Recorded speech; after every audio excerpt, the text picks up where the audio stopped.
ನಮಗೆ ಲಿಂಗಗಳನ್ನು ವಚನ ಮಾಡುವಂಥ ಸಂದರ್ಭದಲ್ಲಿ ಸ್ತ್ರೀಲಿಂಗ ಮತ್ತು ಮೂರು ವರ್ಗ ಮಾಡ್ತಾರೆ. ನಪುಂಸಕಲಿಂಗದಿಂದ ಸ್ತ್ರೀಲಿಂಗಕ್ಕೆ ಪರಿವರ್ತನೆ ಆಗುವಂಥದ್ದು ಕ್ಷೇತ್ರ. ಆ ಕ್ಷೇತ್ರದ ಪರಿಕಲ್ಪನೆ ಯಾವಾಗ ಬಂತು? ನಾವು ವೇದ ಕಾಲವನ್ನು ಗಮನಿಸಿದರೆ ವೇದದಲ್ಲಿ ಎಲ್ಲಿಯೂ ಕೂಡ ಒಂದು ಕ್ಷೇತ್ರ ನಿರ್ಮಾಣ ಮಾಡಿದ್ದು ಅಥವಾ ದೇವರಿಗೆ ಪಾಣಿಪೀಠ ಬಿಂಬ ಮೆರೆಸಿಕೊಂಡು ಪೂಜೆ ಮಾಡಿಕೊಂಡಿದ್ದು ಕಾಣ್ತಾ ಇಲ್ಲ. ಯಾಕೆಂದರೆ ಪೂರ್ವಿಕವಾಗಿ ತತ್ವಶಕ್ತಿಗಳು ದೇವರನ್ನ ಅವರು ಸಾಕ್ಷಾತ್ಕರಿಸಿಕೊಳ್ತಾರೆ. ಆ ಸಂದರ್ಭದಲ್ಲಿ ಕೂಡ ಪ್ರಾಥಮಿಕ ಇದ್ದದ್ದು ವೇದದ ಅಂಗವಾಗಿ ಹೆಜ್ಜೆ ಆಗಾದಿಗಳು ವಿಶೇಷವಾಗಿ ಕಲಿಯುಗಕ್ಕೆ ಬರುವಂತ ಸಂದರ್ಭದಲ್ಲಿ ದೇವರನ್ನ ಸಾಕ್ಷಾತ್ಕರಿಸಿಕೊಳ್ಳಿಕ್ಕೆ ಇರತಕ್ಕಂಥ ಮಾರ್ಗ ಒಂದು ತಪಸ್ಸು. ಇನ್ನೊಂದು ರೀತಿ ಯಜ್ಞ ಯಾಗಾದಿಗಳನ್ನು ಮಾಡ್ತಾರೆ. ಯಜ್ಞ ಯಾಗಾದಿಗಳು ಕೂಡ ತಪಸ್ಸಲ್ಲಿ ಕೂಡ ಅದಕ್ಕೂ ಕೂಡ ಒಳ್ಳೆ ಏಕಾಗ್ರತೆ ಬೇಕು. ಯಾವಾಗ ನಾವು ಕರ್ಮ ಸಂಕಲ್ಪವನ್ನು ಮಾಡ್ತೇವೆ ಆ ಕರ್ಮ ಸಂಕಲ್ಪದಿಂದ ಕರ್ಮಾಂತ್ಯವರೆಗೆ ನಾವು ಪರಿಪೂರ್ಣವಾಗಿ ಸಮರ್ಪಿತರಾಗಿರಬೇಕು. ಅಲ್ಲಿಯೂ ಕೂಡ ಈ ಕಲಿಯುಗದ ಮನುಕುಲದ ಮನಸ್ಸು ನಿಯಂತ್ರಿಸಲಿಕ್ಕೆ ಸಾಧ್ಯ. ನಮ್ಮ ಗಮ್ಯಸ್ಥಳ ಯಾವುದು ಆ ಗಮ್ಯಸ್ಥಳಕ್ಕೆ ಇರುವಂತ ದಾರಿಯಲ್ಲೇ ನಾವು ಪತಿಸಿದ್ರೆ ಮಾತ್ರ ಆ ಗುರಿಯನ್ನು ಸೇರ್ಬಹುದೇ ವಿನಃ ಬೇರೆ ಯಾವುದೋ ದಾರಿಯಲ್ಲಿ ಹೋಗಿ ನಾವು ತಲುಪಬೇಕಾದ್ರೆ ತಲುಪಬೇಕು ಅಂತ ಹೇಳಿದ್ರೆ ತಲುಪುವುದಿಲ್ಲ. ಹಾಗೆಯೇ ಕಲಿಯುಗದ ಮನುಕುಲಕ್ಕೆ ಇಷ್ಟೆಲ್ಲ ವ್ಯವಸ್ಥೆ ಮಾಡಿದ್ರು ಕೂಡ ಅಲ್ಲಿ ಚೈತನ್ಯ ಉತ್ಪತ್ತಿ ಆಗಬೇಕು. ನಪುಂಸಕತೆಯಿಂದ ಸ್ತ್ರೀತ್ವಕ್ಕೆ ಆ ಮಣ್ಣು ಬರಬೇಕು. ಕೆಲಸವಾಗಿ ದೇವಾಲಯಕ್ಕೂ ಕೂಡ ನಿಯಮಗಳಿವೆ. ಆ ನಿಯಮಗಳನ್ನು ನಾವು ಪಾಲಿಸಿಕೊಂಡು ಬರುವಾಗ ಮಾತ್ರ ಅಲ್ಲಿ ಚೈತನ್ಯ ಉತ್ಪತ್ತಿ ಆಗ್ತದೆ.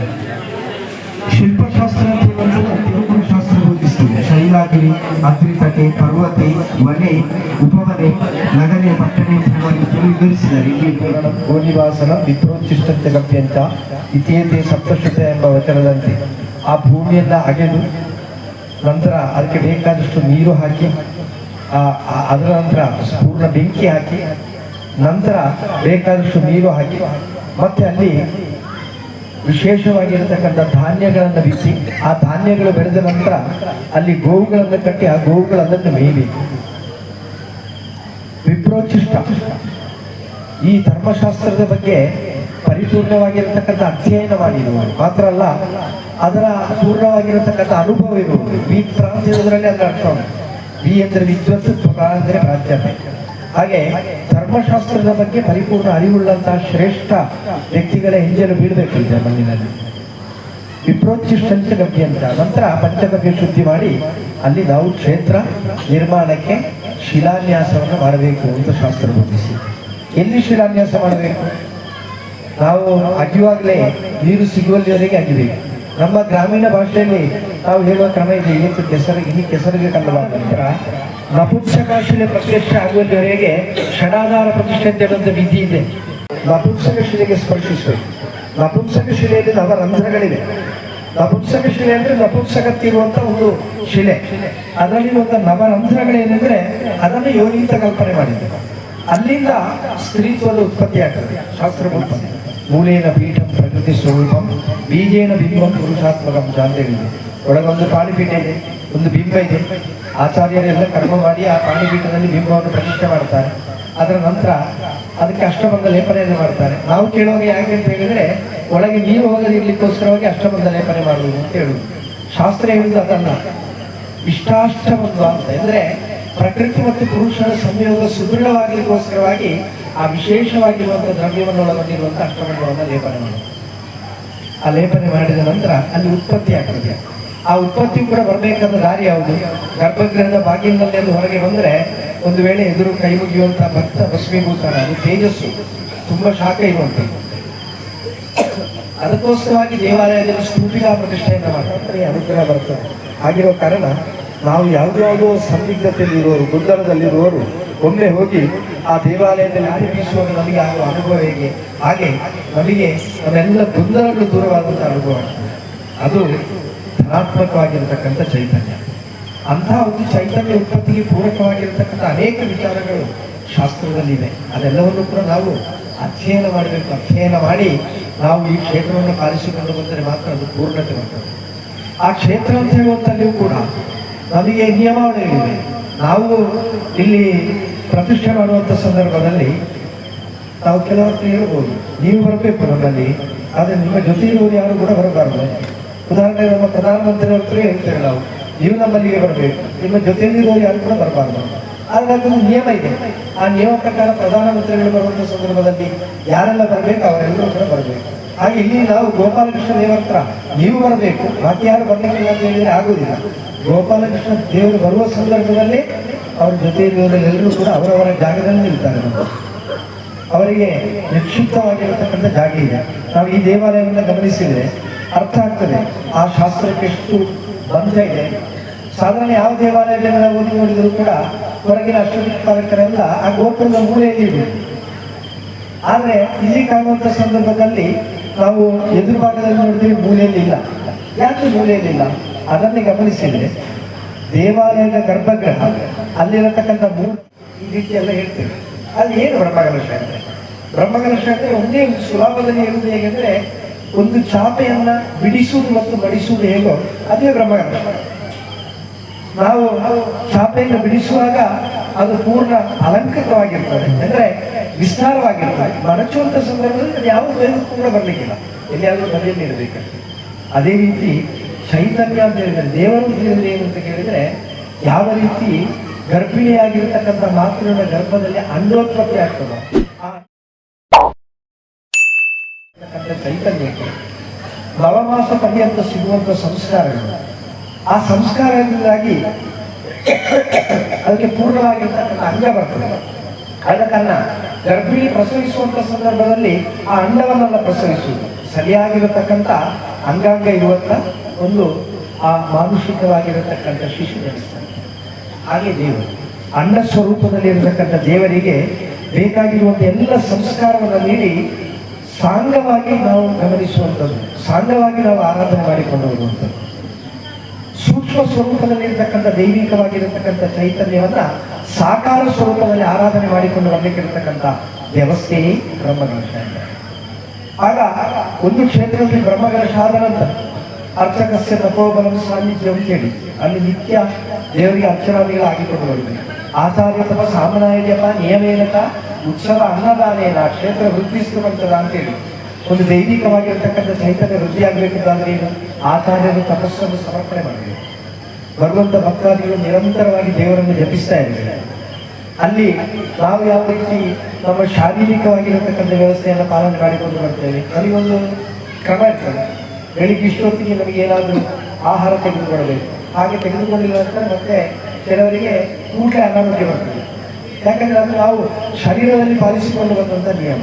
ಅದೇ ರೀತಿ ದೇವರಿಗೂ ಕೂಡ ನಿಯಮ ಇರಬೇಕು. ಯಾವ ಸಮಯಕ್ಕೆ ಪೂಜೆ ಆ ದೇವರಿಗೆ ಕೊಡಬೇಕಾಗ್ತದೆ.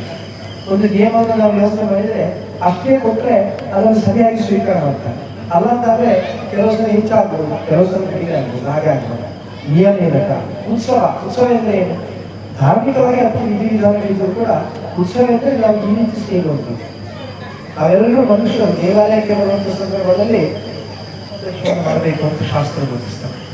ಒಂದು ವೇಳೆ ಕಾಲಸ್ಥಿತಿಯಲ್ಲಿ ಅದನ್ನು ಮಾಡಲಿಕ್ಕೆ ಸಾಧ್ಯ ಆಗದಿದ್ದರೂ ಕೂಡ ನಾವು ಒಮ್ಮೆ ಪೂರ್ಣ ಜೀರ್ಣೋದ್ಧಾರ ಆದ ನಂತರ ಆ ಬ್ರಹ್ಮಕಲಶ ಮಾಡುವಂಥ ಸಂದರ್ಭದಲ್ಲಿ ಎಲ್ಲ ಅಂಗಗಳನ್ನು ಕೂಡ ಪಾಲಿಸಿಕೊಂಡು ಬರಬೇಕು. ನಾವೀಗ ಇವತ್ತು 4ನೇ ದಿವಸದಲ್ಲಿ ಇದ್ದೇವೆ. 4 ದಿನಗಳ ಪರ್ಯಂತ ಕೆಲವು ಕಾರ್ಯಕ್ರಮಗಳು ನಡೆದಿದೆ. ಇದೆಲ್ಲವನ್ನು ಕೂಡ ತುಂಬ ಜನ ಸೇರಿಸಿ ಒಂದೇ ದಿವಸದಲ್ಲಿ ಮಾಡಬಹುದು ಅಂತ ಕೇಳಿದರೆ ಆಗುವುದಿಲ್ಲ. ಹೇಗೆ ವಾಸ್ತವವಾಗಿ ದಹನ ಪ್ರಾಯಶ್ಚಿತ್ತ ಹೇಳುವಂಥ ಪ್ರಕ್ರಿಯೆ ನಡೆಯುತ್ತದೆ. ಅದೆಲ್ಲ ನಡೆದ ನಂತರ ನಾವು ಇಷ್ಟು ಸಮಯ ಪರ್ಯಂತ ದೇವರ ಆರಾಧನೆ ಪ್ರಾರಂಭ ಆಗಿದೆ ಅಂತ ಗೊತ್ತಿಲ್ಲ. ಈ ಮಣ್ಣಿಗೆ ಹೆಸರು ಮುನಿಪುರ ಅಂತ ಉಂಟು. ಒಂದು ವೇಳೆ ಆ ಮುನಿಗಳು ಆರಾಧನೆ ಮಾಡಿದ ದೇವರ ನನಗೆ ಗೊತ್ತಿಲ್ಲ. ಏನಿದ್ರು ಕೂಡ ಅದು ಎಷ್ಟೋ ಮತ್ತು ಶತಮಾನಗಳಿಂದ ಆರಾಧನೆ ಎಲ್ಲ ಆ ಗಣಗಳಲ್ಲಿ ಕೂಡ ಒಪ್ಪಿಗೆಯನ್ನು ಪಡ್ಕೊಳ್ಳೋದು. ಅತ್ಯವಶ್ಯವಾಗಿ ಸತ್ಯಾಕಾಲದಲ್ಲಿ ನಾವು ಆ ಎಲ್ಲ ಗಣಗಳಿಗೆ ಕೂಡ ಎತ್ಕಿಂಚಿತ್ತು ನಮ್ಮಿಂದ ಆಗುವಂಥ ಅರ್ಚನಾದಿಗಳನ್ನು ಮಾಡಿಕೊಂಡು ನಾವು ಮಾಡಿಕೊಂಡಿರುವಂಥ ಕರ್ತವ್ಯವನ್ನು ಪ್ರಾರ್ಥನೆ ಮಾಡಿಕೊಂಡ್ರೆ ತೊಡಗಿಸಿಕೊಂಡು ನಾವು ಇವತ್ತು ಅರ್ಚನೆ ಮಾಡಿರತಕ್ಕಂಥ ಯಾವೆಲ್ಲ ಗಣಗಳಿವೆಯೋ ಆ ಗಣಗಳನ್ನ ಒಂದರ ಜೊತೆಯಲ್ಲಿ ಒಂದನ್ನು ಸೇರಿಸಿಕೊಂಡು ಕೊನೆಗೆ ಆ ದೇವರ ಹೃದಯ ಮಧ್ಯದಲ್ಲಿ ಕೇವಲ ಆ ಅಂಡ ಸ್ವರೂಪದಲ್ಲಿ ನಾವು ಸಂಕಲ್ಪ ಮಾಡ್ತೇವೆ. ಆ ಅಂಡ ಸ್ವರೂಪದಲ್ಲಿ ಸಂಕಲ್ಪ ಮಾಡಿರುವಂಥ ಚೈತನ್ಯವನ್ನ ತಂತ್ರಿಗಳು ಜೀವ ಕಲಶಕ್ಕೆ ಆವಾಹನೆ ಮಾಡೋದು. ಜೀವ ಕಲಶಕ್ಕೆ ಆವಾಹನೆ ಮಾಡಿ ಅದನ್ನು ಅತ್ಯಂತ ಪೂಜನೀಯ ಭಾವನೆಯಿಂದ, ಒಂದು ವೇಳೆ ತಂತ್ರಿಗಳು ತಲೆಯಲ್ಲಿ ದೇವಾಲಯದಲ್ಲಿ ಏನಾದರೂ ಹೊರದು ಕಾಣುತ್ತಿದ್ದರೆ ಅದು ಬ್ರಹ್ಮಕಲಶದ ಸಮಯದಲ್ಲಿ ಮಾತ್ರ. ಆ ಆತ್ಮವನ್ನು ಆವಾಹಿಸಿದ ನಂತರ ಅದನ್ನು ಜೀವಕಲಶದಲ್ಲಿಟ್ಟು ಅತ್ಯಂತ ಭಕ್ತಿಯಿಂದ ಪೂಜನೀಯವಾಗಿರ್ತಕ್ಕಂಥ ಭಾವನೆಯಲ್ಲಿ ತನ್ನ ಶಿರಸ್ಸಿನಲ್ಲಿ ಇರಿಸಿಕೊಂಡು ಬಂದು ಆ ಶಯ್ಯ ಮಂಟಪದಲ್ಲಿ ಇರಿಸಿ ಪುನಃ ಸಂಧ್ಯಾಕಾಲದಲ್ಲಿ ಧ್ಯಾನಾದಿವಾಸ ಎಂಬ ಕ್ರಿಯೆಯಲ್ಲಿ ಮತ್ತೊಮ್ಮೆ ಆ ಅಂಡ ಸ್ವರೂಪದಿಂದ ಸಾಕಾರ ಸ್ವರೂಪಕ್ಕೆ ತರುವಂಥ ಪ್ರಕ್ರಿಯೆ ನಡೀತದೆ. ಆಗಿದ್ದ ಕಾರಣ ನಾಳಿದು ನಾವು ಪಾರಂಪರಿಕವಾಗಿ ಆರಾಧನೆ ಮಾಡಿದಂಥ ಗೋಪಾಲಕೃಷ್ಣ ದೇವರಲ್ಲಿ ಇರುವುದಾಗಿದ್ದರೂ ಕೂಡ ಒಂದು ಅರ್ಥದಲ್ಲಿ ನಾಳಿನ ಮುಹೂರ್ತ ಆ ಗೋಪಾಲಕೃಷ್ಣ ದೇವರ ಪುನರ್ಜನ್ಮದ ಮುಹೂರ್ತ ಅಂತ ಲೆಕ್ಕ. ಕೆಲವು ಕಡೆ ಆ ಪುನಃಪ್ರತಿಷ್ಠೆ ಆಗುವಂಥ ಸಂದರ್ಭದಲ್ಲಿ ಯಾವ ನಕ್ಷತ್ರ ಬರ್ತದೋ ಅದೇ ನಕ್ಷತ್ರವನ್ನ ಅಲ್ಲೇ ದೇವರಿಗೆ ತೆಗೆಯುವಂಥ ಕ್ರಮ ಇದೆ. ಎಲ್ಲ ದೇವರಿಗೆ ಒಂದೊಂದು ನಕ್ಷತ್ರ ಇದೆ. ವಿಷ್ಣುವಿಗೆ ಶ್ರವಣ, ದುರ್ಗೆಗೆ ಮೂಲ, ಕೃತಿಗ, ಅದೇ ರೀತಿ ಶಿವನಿಗೆ ಆದ್ರೆ ಈ ರೀತಿ ಒಂದೊಂದು ದೇವರಿಗೂ ಕೂಡ ಒಂದು ಪ್ರತ್ಯೇಕವಾಗಿರ್ತಕ್ಕಂಥ ನಕ್ಷತ್ರ ಸಂಕಲ್ಪ ಇದೆ. ಆದರೆ ಕೆಲವೊಮ್ಮೆ ಆ ದೇವಾಲಯದಲ್ಲಿ ಪುನಃಪ್ರತಿಷ್ಠೆ ಆಗುವಂಥ ಸಂದರ್ಭದ ಮುಹೂರ್ತ ಅಂದರೆ ಗೋಪಾಲಕೃಷ್ಣ ನಕ್ಷತ್ರ ಯಾವುದೇ ಆಗಿರಲಿ, ಮುನಿಯೂರಿನ ಗೋಪಾಲಕೃಷ್ಣ ನಕ್ಷತ್ರ ನಾಲ್ಕು ಪ್ರತಿಷ್ಠೆ ಆಗುವಂಥ ಸಮಯ ಅಂತ ಹೇಳುವಂಥ ಕಲ್ಪನೆ ಇರ್ತದೆ. ಇಂಥ ಒಂದು ಆ ಸಾಕಾರ ರೂಪವನ್ನು ಸಾಕ್ಷಾತ್ಕರಿಸಿಕೊಳ್ಳಲಿಕ್ಕೆ ಪೂರಕವಾಗಿ ನಾವು ತೊಡಗಿಸಿಕೊಳ್ಳುವಂಥ ಯಾವುದೆಲ್ಲ ಪ್ರಕ್ರಿಯೆಗಳಿವೆಯೋ ಆ ಪ್ರಕ್ರಿಯೆಗಳಿಗೆ ಪರಿಪೂರ್ಣವಾಗಿರತಕ್ಕಂಥ ದೇವರ ಮತ್ತು ದೇವ ಸಂಬಂಧಿಯಾಗಿರತಕ್ಕಂಥ ಎಲ್ಲ ಗಣಗಳ ಅನುಗ್ರಹ ಕೂಡ ಪ್ರಾಪ್ತಿಯಾಗಬೇಕೆಂಬ ಸಂಕಲ್ಪದೊಂದಿಗೆ ನಾವೆಲ್ಲರೂ ಕೂಡ ಆ ಗಣಗಳಿಗೆ ಬೇಕಾಗಿರತಕ್ಕಂಥ ಯತ್ಕಿಂಚಿತ ಅರ್ಚನೆಗಳನ್ನು ಮಾಡಿ ಅಂತಿಮವಾಗಿ ಕ್ಷೇತ್ರಪಾಲನಲ್ಲಿ ಒಪ್ಪಿಗೆಯನ್ನು ಪಡೆದರೆ ಕ್ಷೇತ್ರಪಾಲ ಭಕ್ತಿಯ ಕಾರ್ಯಗಳನ್ನೆಲ್ಲವನ್ನೂ ಕೂಡ ಸಾಂಗವಾಗಿ ನೆರವೇರಿಸಲಿಕ್ಕೆ ಪೂರಕವಾಗಿರತಕ್ಕಂಥ ಅನುಗ್ರಹವನ್ನು ಒದಗಿಸಿಕೊಡ್ತಾನೆ ಎಂಬುದು ಶಾಸ್ತ್ರವಚನ. ಆ ರೀತಿಯಲ್ಲಿ ನಾವು ಇವತ್ತು ಆ ಪ್ರಕ್ರಿಯೆಗಳನ್ನೆಲ್ಲವನ್ನೂ ಕೂಡ ಮಾಡಿಕೊಂಡು ಬಂದಿದ್ದೀವಿ. ಪೂರೇ ಪೂರಂ ಕೃತಮಿದಂ ದೇವಾಲಯ ವಸಾರೋತೆ ಪ್ರಾಪ್ತಂ ಕಾಲ್ ವಶಾಲ್ ಭೂಯೋ ವಯಂ ತಲ್ ಕರ್ತುಮುದ್ಯದ ಕಾಲೇನೇತಾವತಾ ಭೂಯ ಪ್ರಾಸಾದೇಸ್ಮಿನ್ ಪುನರ್ನವೇ ಸ್ಥಾಪಯಾಮೋ ವಯಂ ಸತ್ಯಂ ತದನುಜ್ಞಾತುಮರ್ಹತ. ಓಂ ಶೃಣ್ವಂತು ದೇವತಾ ಸರ್ವಾಃ ಪ್ರಾಸಾದಮಿಮಮಾಶ್ರಿತಾಃ ಯದುಚ್ಯಮಾನಮಸ್ಮಾಭಿರನು ನಿರ್ಣಂತು ತೇ ನರಃ. ಪೂರ್ವೇ ಪೂರ್ವಂ ಕೃತಮಿದಂ ದೇವಾಲಯಮಸಾರವತ್ ಪ್ರಾಪ್ತಂ ಕಾಲ್ವಶಾಲ್ ಭೂಯೋ ವಯಂ ತಲ್ ಕರ್ತುಮುದ್ಯತ ಕಾಲೇನೇತಾವತಾ ಭೂಯಾ ಪ್ರಾಸಾದೇಸ್ಮಿನ್ ಪುನರ್ನವೇ ಸ್ಥಾಪಯಾಮೋ ವಯಂ ಸತ್ಯಂ ತದನುಜ್ಞಾತುಮರ್ಹತ. ಓಂ ಶೃಣ್ವಂತು ದೇವತಾ ಸರ್ವಾಃ ಪ್ರಾಸಾದಮಿಮಮಾಶ್ರಿತಾಃ ಯದುಚ್ಯಮಾನಮಸ್ಮಾಭಿರನು ಗೃಹ್ಣಂತು ತೇ ನರಃ. ಪೂರ್ವೇ ಪೂರ್ವಂ ಕೃತಮಿದಂ ದೇವಾಲಯಮಸಾರವತ್ ಪ್ರಾಪ್ತಂ ಕಾಲ್ವಶಾಲ್ ಭೂಯೋ ವಯಂ ತಲ್ ಕರ್ತುಮುದ್ಯತ ಕಾಲೇನೇತಾವತಾ ಭೂಯಾ ಪ್ರಾಸಾದೇಸ್ಮಿನ್ ಪುನರ್ನವೇ ಸ್ಥಾಪಯಾಮೋ ವಯಂ ಸತ್ಯಂ ತದನುಜ್ಞಾತುಮರ್ಹತ. ಓಂ ಸ್ವಸ್ತಿ.